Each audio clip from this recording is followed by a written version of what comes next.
জয় হরি বল। যার জন্যে আমি এই ভিডিওতে আসা কিছু আমার ঠাকুরের আদর্শ কথা এবং আমাদের ঠাকুরের ভক্ত বিভিন্ন ভক্তর বিভিন্ন চরিত্র কথা আমরা যে প্রকাশ করি, তখন আমরা জানতে পারি এই নেট দুনিয়ায় এসে যে বিভিন্ন রকম ভক্তদের বিভিন্ন রকম আলোচনা। তা আমি তোমাদের সামনে সেরকম একটা আলোচনার মধ্যে আসি। আমার তারক গোসাই এমন একজন মহাত্মা মানুষ ছিলেন। তার জন্ম বৃত্তান্ততেই রয়েছে, সে এমনি এমনি আসেনি, তাকে আনা হয়েছে বিভিন্ন তপস্যা করে। কারণ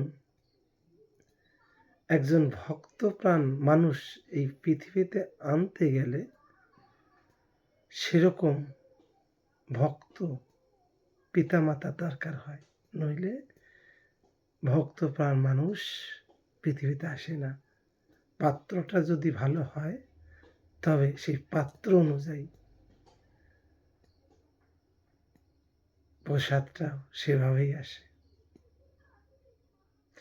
তা সেরকমই একটা তারক গোসাই তার জীবন চরিত্রের কথা, যে তারক গোসাই যখন ঢাকা শহরে গেছিল গান গাইতে, তখন শান্তিমা বলল, তারপরে আমার জন্য একটা শাখা এনে দিতে পারবি একজোড়া? তা তারক সেখান থেকে শান্তি মায়ের জন্য একজোড়া শাখা এনেছিল। তখন জগৎ লক্ষ্মী শান্তিমাকা যখন তারকের হাতে শাখা পড়লেন, তখন কৈলাস এর মা ভবানী তখন বললেন, সম্পর্কে তারক আমারই আর সে শাখা আনলো, আর সে তো জগৎ লক্ষ্মী পড়ল, আমি কেন বঞ্চিত হব? আমি কিভাবে তারকের কাছ থেকে একজোড়া শাখা পাই? তখন এক শাখারই রামদেবের মন্দির, লক্ষ্মীপাশা যে রামদেবের মন্দির ছিল, সেখান থেকে এক শাখারই সকালবেলা বেরিয়েছে শাখা নিয়ে, আর মায়ের কাছে লক্ষ্মীপাশা এসে মানত করে গেল মায়ের কাছে, মা, যদি আমি আজকে ভালো বেচা কেনা হয় তাহলে তোমাকে একজোড়া শাখা দিয়ে যাব। এই কথা শুনে মা মনে মনে ভাবলেন, সত্যি তো, আজকে আমি তারকের হাত থেকে একজোড়া শাখা নেওয়ার সময় হয়ে গেছে। তখন শাখারি যথাক্রমে উনি গ্রামে ঢুকে গেলেন এবং হু হু করে তার যে শাখা ছিল সব বিক্রি বাট্টা হয়ে গেলেন। তারপরে বাড়ির থেকে আবার গিয়ে শাখা নিয়ে এসে সেই শাখাও বিক্রি হয়ে গেছে। কিন্তু মা চিন্তা করছে, হয়তো শাখারি ভুলে গেছে আমার কথা, যে আমাকে মানত করে এসেছিল একজোড়া শাখা, হয়তো ভুলে গেছে। তাহলে আমি কি করি? যখন ওইখান থেকে সে শাখারি যাচ্ছে, তখন এক 10 বছরের এক মেয়ে,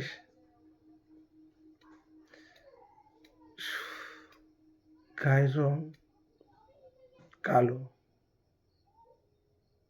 এবং দেখতে যেন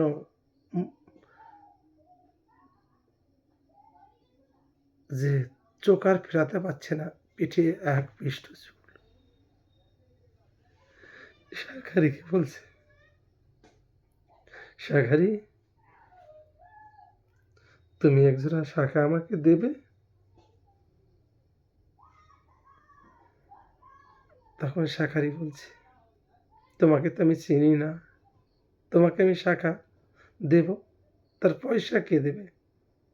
আমাকে তো পয়সা দিতে হবে। তখন বলছে, এই মধুমতি পার হয়ে ওই যেখানে তারকের বাড়ি, আমি তারকের মেয়ে, আমাকে একজোড়া শাঁখা দিয়ে দাও, বাবার কাছ থেকে টাকা নিয়ে যাও। তখন শাঁখারি তো বিশ্বাস করছে না, তখন বলল, হ্যাঁ, হয়তো বাবা অনেকদিন আগে আমার জন্য টাকা রেখেছে শাঁখা কেনার জন্যে, বাবা হয়তো ভুলে গেছে। তুমি দেখবা ঘরের ছাপির নিচে ঢাকা রয়েছে টাকা, বাবাকে বললে সে টাকা বার করে দেবে। এই কথা বলার পরে শাঁখার বিশ্বাস হয়েছে, হয়তো মেয়েটা সত্যি কথাই বলছে। তারপরে যখন মধুমতি পার হয়ে গিয়ে জিজ্ঞেস করছে, তারকের কাছে জিজ্ঞেস করছে, এটা তারকের বাড়ি? তখন বলছে, হ্যাঁ, আমি তারক। আচ্ছা, তোমার মেয়ে একজোড়া শাঁখা নিল, পয়সা দাও। বলছে, কি বলছো? শাঁখারিও চিন্তা করে, বয়সে এখনো নবীন, কিন্তু 10 বছরের মেয়ে, তবু যাক, হতেও পারে। তা আমাকে শাঁখার পয়সা দাও, আমি তো, আমার দেরি হয়ে গেছে, সে পয়সাটা দাও, আমি চলে যাই। বলছে, তুমি কি আমার সঙ্গে মজা করছো? বলে, না, তোমার মেয়ে আমার কাছ থেকে শাঁখা নিল, ঘরের ছাপির নিচে টাকা রেখেছে, সেই টাকা কথা বললো, হয়তো বাবা ভুলে গেছে। যাও। তার সঙ্গে সঙ্গে ঘরে গেলে চাপির নিচে সেই টাকা নেই। বলছে, শাঁখারি, তুমি যে করো তো সৌভাগ্য, চলো, তুমি নিজে হাতে কাকে শাঁখা পরিয়েছো তুমি নিজে চোখে দেখবে। শাঁখারির সঙ্গে করে মন্দিরে গেলেন। মন্দিরে গিয়ে দেখলেন মা ভবানী শাঁখা পরে আছে। তখন শাঁখারি বললেন, ধন্য তুমি তারক। আর তারক গোসাই বললেন,